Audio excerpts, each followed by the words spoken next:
Okay, I don't really have a script to follow here. I was watching a documentary of sorts, and I wanted to talk about it a little bit. It's called The Mormon Candidate, and it's about Mitt Romney. Now, the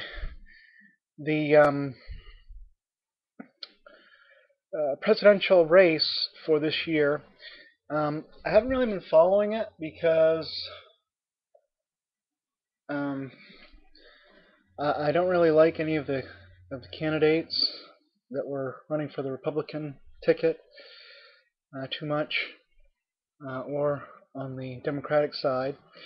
Um, but apparently the other ones have dropped out, and now it's down to Mitt Romney and Obama.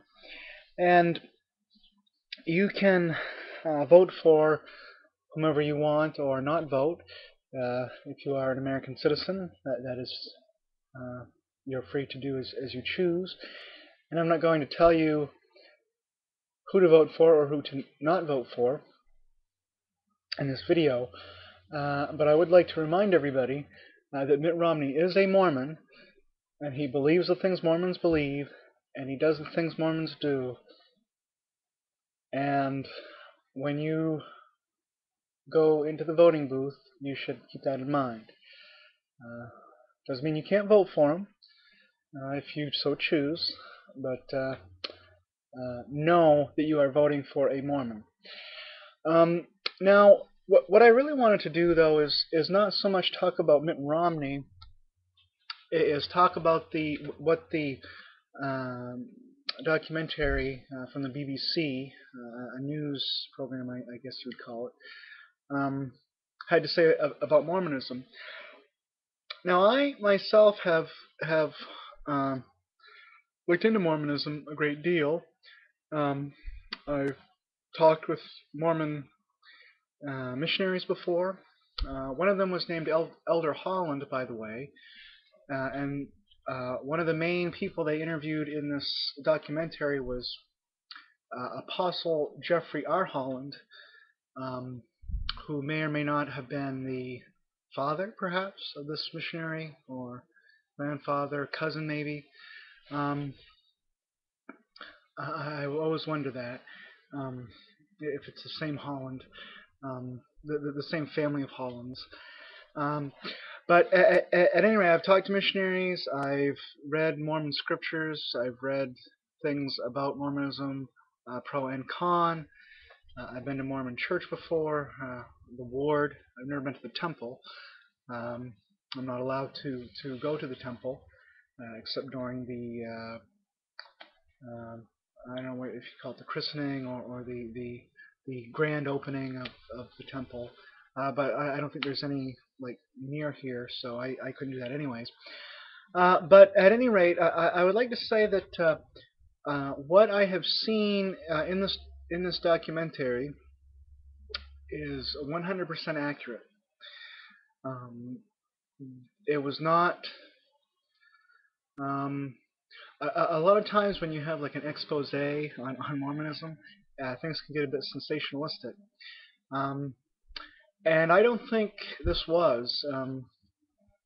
It was perhaps not fair in the sense of being very balanced and giving both sides of the story, although it did uh, interview Jeffrey R. Holland and other Mormon people. Um, so they had the chance to say what they felt or thought, to set the record straight.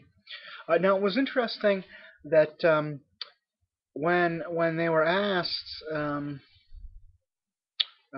Jeffrey Holland and I think there was one or two other people. Um, they interviewed a couple polygamous Mormons. The Latter-day Saints don't consider those people to be Mormons, but they in turn don't consider the Latter-day Saints to be Mormons. So it all depends on whose feelings you want to follow. Um, when they're asked questions, they didn't really give uh, a straight answer. They would kind of uh, say, well, it's um, just I'm not quite sure how to describe it, but like a slippery, slimy kind of answer, which isn't really answering the question, but it's kind of diverting attention and things like that. Um, there was one man who was asked. He was in charge of something. I forget now what it was exactly. I think it was the commercials you see on TV. I'm Gary. I'm a YouTuber and I'm a Mormon. Uh, the punchline of all these commercials were, Mormons are nice, regular people, um, and he was in charge of advertising. And they asked him about the church membership improvement society or something like that. Now I will say that this is something that I haven't heard of before. Um, so apart from that, everything was 100% in accord with what I've learned elsewhere.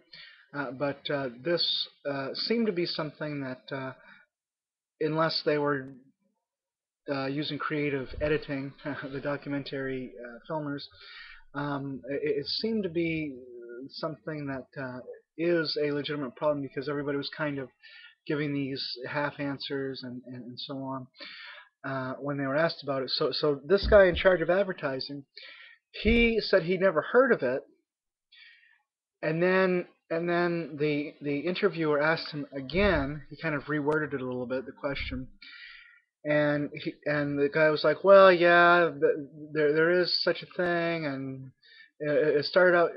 It was something that I'm not in charge of. I don't really know a lot about it, and I thought, okay, now he just contradicted what he said before, and as soon as that thought popped into my mind, the interviewer called him on it, and he's like, well, yeah, you caught me. I do know about it, but I don't know all the details about it.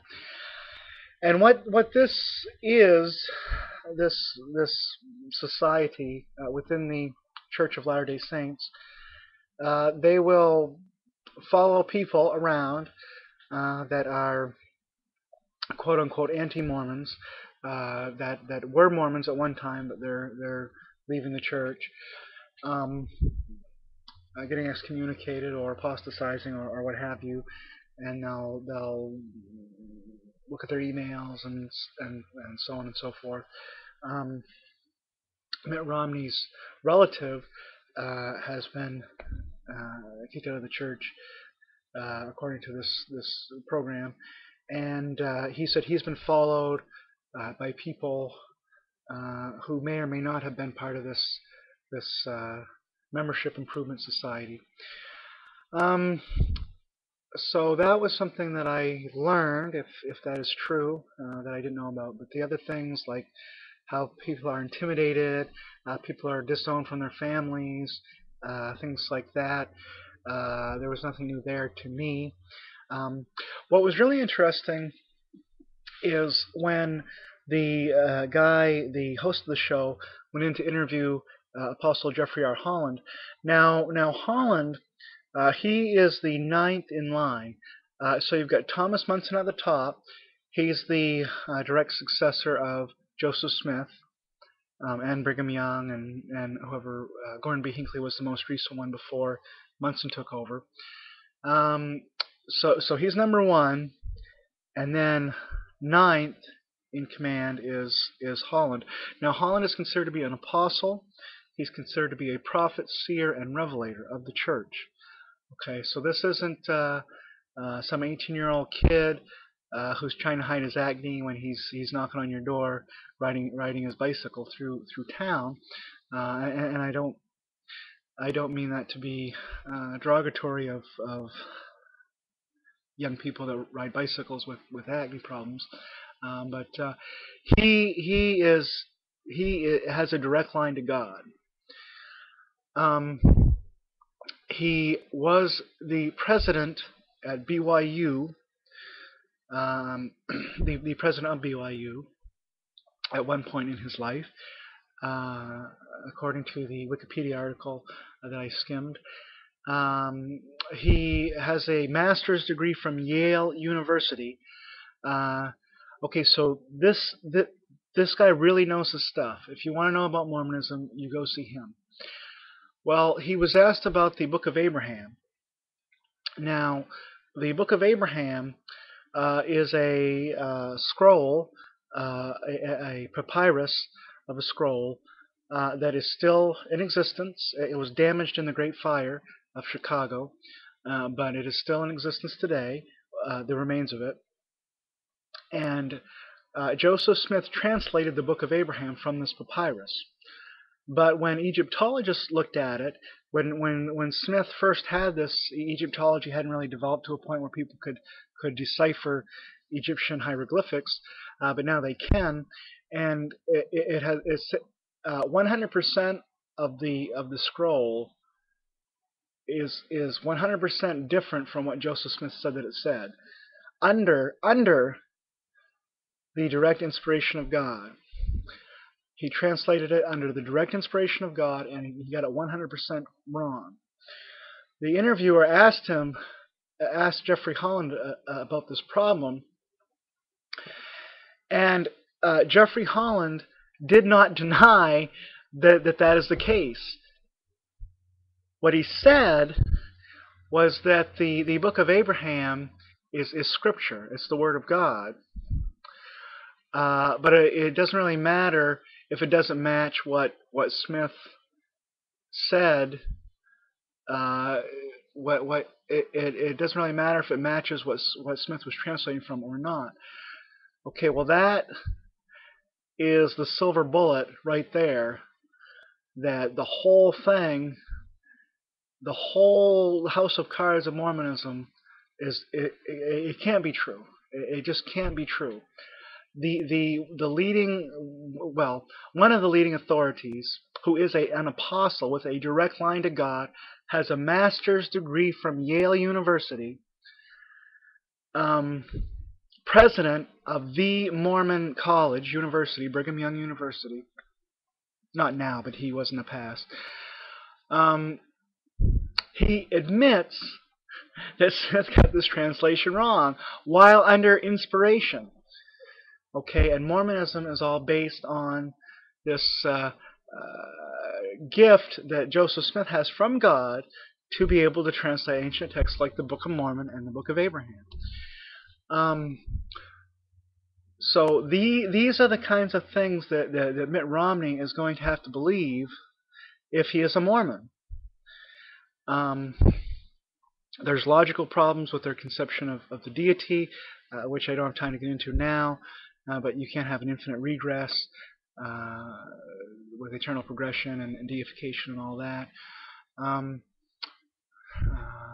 God was once a man who became a god. His God was once a man, and so on. You get into problems there, logically speaking. Why I don't understand why people keep going to Mormonism. It doesn't make any sense. Okay, I'm not trying to offend people. If you're a Mormon, please set the record straight. Comment, video response. You're very welcome to do that. But if you spend 5 seconds thinking about Mormonism, you will see that it cannot be true. You might get good feelings from it.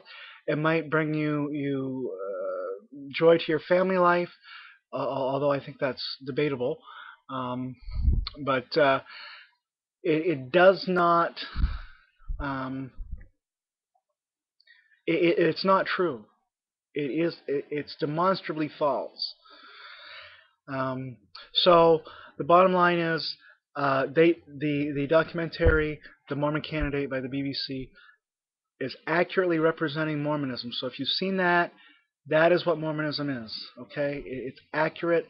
Mormons give you semi-answers, slippery, slimy answers. etc., etc., changing the topic. I've heard it all before 100 times. Thanks for watching. Please do not take offense if you are a Mormon. I know this is very harsh what I'm saying, but I really don't mean to degrade you as a person. You're very sincere, no doubt, in what you believe. Uh, but please do some soul searching and really examine the facts for yourself. Don't take my word for it. Do not take my word for it. Examine the facts for yourself. you Jeffrey R. Holland is not an anti-Mormon. Okay, he's the most pro-Mormon person, authoritative Mormon person you can have, and he admits that Joseph Smith got the translation wrong of the Book of Abraham. Did he get the Book of Mormon wrong too? Well, we don't have that to check, but we can check the Book of Abraham, and Holland admits that it's wrong. Thank you for watching, and please, please, please comment if you are a Mormon, and set the record straight. Again, you can vote or not vote, wherever you want. Free country. Shalom.